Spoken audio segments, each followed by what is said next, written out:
A wave of Iranian drones over Kuwait and Bahrain as the US and Iran trade blows yet again. Trump denies negotiations are frozen, saying both sides are talking every day. But with the US Secretary of State insisting there'll be no sanctions relief, what incentive does Iran have to stay at the table? Here's what you need to know. Things are heating up.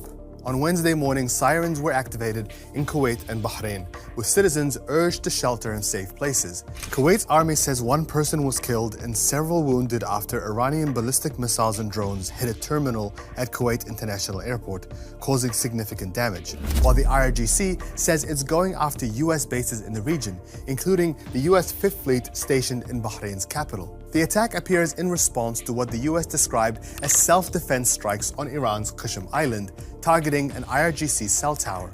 But the back and forth has been ongoing for days. On Tuesday, the US released this footage showing a Hellfire missile shot at a Botswana-flagged oil tanker headed towards Iran, damaging its engine room. Iran responded by attacking a US-Israeli vessel. US President Donald Trump is denying talks have been suspended, despite claims in Iran's state media. Tehran says it's halted negotiations in protest of Israel's military expansion into Lebanon, arguing a ceasefire was a precondition for dialogue.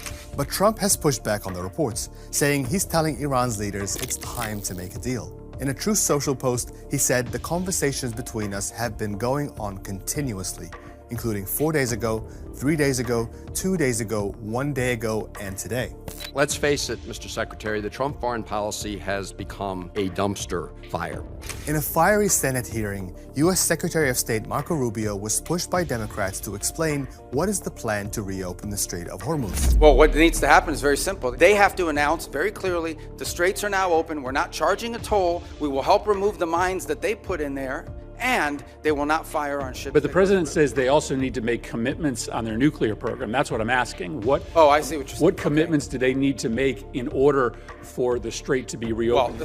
Rubio told the Senate Foreign Relations Committee that the first phase of a memorandum of understanding between both sides would see the Strait of Hormuz reopened by both parties. The second phase would require Iran to give up its enriched uranium and accept strict limits on future enrichment. But would that mean lifting crippling economic sanctions on Iran? Rubio's answer was no. You will not give those sanctions agreements relief just in exchange for reopening the strait. No, that's not been discussed. That's not been offered. This comes as Washington hosts a fourth round of talks between Israel and Lebanon, the first of which established a ceasefire back in April. Despite this, Israel has continued to expand its military occupation in southern Lebanon. That's it from me today. Stay with us on Al Jazeera for all your updates in the war on Iran.